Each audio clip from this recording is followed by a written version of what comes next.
Hello, this is Victoria Lucas for WDEE-TV Headline News, coming to you from the WDEE-TV studios in Ypsilanti, Michigan. Our top story today comes from the Saline reporter and writer Ben Baird. The 36-year-old Dexter man charged with drunk driving in connection to the death of 21-year-old Chasey Northrop of Saline, Michigan, has had his case bound over for trial. Northrop died May 4th from a traffic crash in Freedom Township. Garrett Rowe is facing charges of operating under the influence causing death, a felony punishable by up to 15 years in prison, and a misdemeanor of operating while intoxicated, according to court records. He waived his right to a preliminary examination of the evidence against him on October 2nd. An agreement was placed on the record at the exam that if the case makes it to trial, Rowe will face an added count of reckless driving causing death, another 15-year felony according to the Washtenaw County Prosecutor's Office. He is expected to return to court November 6 for a pretrial hearing before Judge Darlene O'Brien at Washtenaw County Circuit Court, according to court records. Michigan State Police investigated the May 4th crash, according to a statement from MSP's Brighton Post. Police suspected that Rowe was distracted and that alcohol and cell phone use may have been factors in the crash. More on this story can be found on the local news feeds link on our website, WDEE-TV.com. Coming up next, newlywed's life is cut short. Family blames parole board. At Morgan Taylor, buy 2 suits, get a 3rd suit free. Morgan Taylor is located at 133 West Michigan Avenue in Ypsilanti. Clothing and accessories for men, women, and children at Morgan Taylor. Open Monday through Saturday, 10 a.m. to 6 p.m. Call 734-221-0296. Ask about layaways and in-store financing. At Morgan Taylor, buy 2 suits, get a 3rd suit free. Welcome back. This is Victoria Lucas for WDEE-TV Headlines, coming to you from the WDEE-TV studios in Ypsilanti, Michigan. Our next story today comes from the Detroit Free Press and writer Tressa Baldus. It was just a few weeks ago that Nina Vitale went to visit her big sister at her new home in Royal Oak, where the elder sister showed off her latest purchase, a toddler-sized rocking chair. I started laughing and said, "Francesca, you're not even pregnant," Vitale recalled, noting that her sister was eager to have children. Tragically, Francesca Weatherhead's life was cut short. The 25-year-old newlywed and former homecoming queen was killed in a car crash Monday that involved a parolee fleeing Livonia police. They were pursuing him for an attempted home invasion when, police say, he ran a red light and broadsided Weatherhead's car at 6 Mile and Beach Daily, killing her. Her family now is demanding answers. They want to know why the suspect, a habitual offender whose crimes include home invasion, weapons violations, drug possession, and larceny, was paroled to begin with. He was paroled in May, 5 years after he was sentenced to 4 to 20 years in prison for home invasion and drug possession. "Why was he let out?" her mother Angela Vitale said through tears. "They should be held responsible. Whoever let him out should be held responsible." Her daughter, who is helping put her husband through medical school, was just settling down in her new home, deserves justice, she said. "She was a great person, a good kid, hard-working," her mother recalled. "She had her whole life ahead of her." Weatherhead's accused killer is John McCullum, 27, of Detroit, who is facing numerous charges in her death, including second-degree murder. He was arraigned Thursday in 16th District Court and was ordered jailed. A preliminary examination has been set for October 23rd. More on this story can be found in the local news feeds link on our website, WDEE-TV.com. Coming up next, CDC reports protocol breach to blame in treating Ebola patient.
Welcome back. This is Victoria Lucas for WDEE-TV Headline News, coming to you from the WDEE-TV studios in Ypsilanti, Michigan.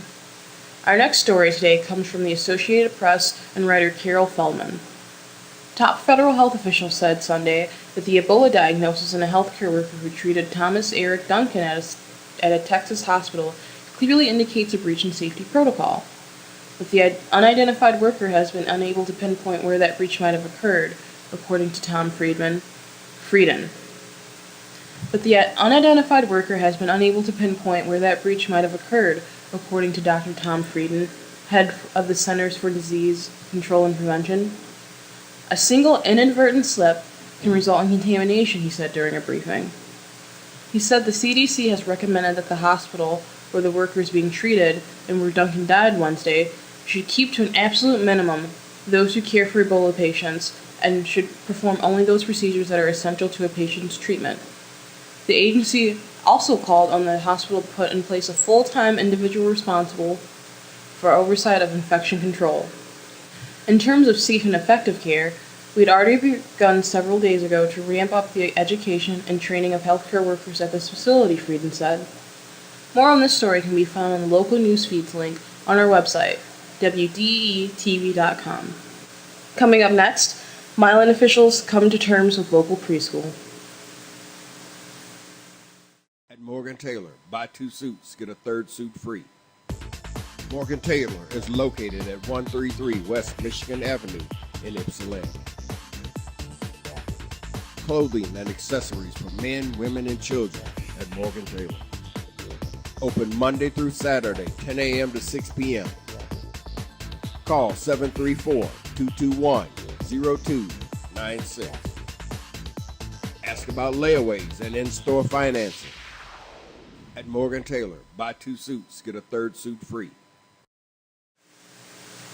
Welcome back. This is Victoria Lucas for WDEE-TV Headline News, coming to you from the WDEE-TV studios in Ypsilanti, Michigan. Our next story today comes from the Milan news leader and writer Lori Moranville. The Milan City Council recently approved a lease agreement with the Milan Children's Preschool after several months of negotiations with the nursery's executive board. The new contract updates an agreement that expired and includes increases in rent for the building at 25 Park Lane that houses the nursery school. It extends over a 5-year period, includes a clear set of conditions, and the understanding that the board of directors for the preschool will arrange for playground equipment to be removed from the island and the parking lot adjacent to the building. The play structure will be moved to the property line in a fenced-in area, according to Mayor Michael Armitage. The monthly rent increases from the original amount of $250 per month this past year to $350 per month from October of this year to September 30th, 2015. The lease may be automatically renewed annually, with the monthly rent being increased by $100 annually until the 5th year of the agreement, when the rent will be $750 per month. The total rent increase over 5 years would be $18,000. More on the story can be found on the local news feeds link on our website, WDEE-TV.com. Coming up next, EMU quarterback leads the Eagles to a 37-27 victory.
Welcome back. This is Victoria Lucas for WDEE-TV Headline News, coming to you from the WDEE-TV studios in Ypsilanti, Michigan.